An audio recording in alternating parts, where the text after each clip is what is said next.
Welcome to Blizzard Fire. We hope this video helps fire up your solution. You start by signing into your Sky account so you can make changes, enter your email and password, then complete any 2FA. Once authenticated, check and record which services are linked, Sky Go, Now, broadband, or third-party integrations, because unlinking affects access.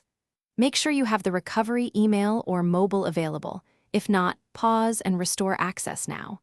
This avoids lockouts later. You're now ready to navigate to account settings and start the unlinking flow. Once done with sign-in, go straight to My Account and then Settings, find Connected Devices or Linked Services.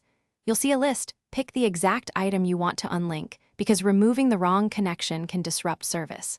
Click Remove or Unlink, then confirm when prompted. Sky will often ask you to re-enter your password. Make sure to read any warnings about data loss or viewing access. If multiple devices are listed, repeat the process for each one. To finish, sign out and sign back in to verify the unlink took effect. Test the affected app or device to confirm access is removed. If the connection persists, clear browser cache, uninstall and reinstall the app, or remove stored credentials on the device. Then try again. If you still see problems, reset your Sky password and run the unlink steps once more.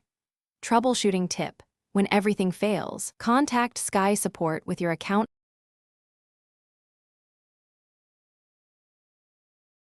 Thanks for watching. If you found this helpful, don't forget to like and subscribe.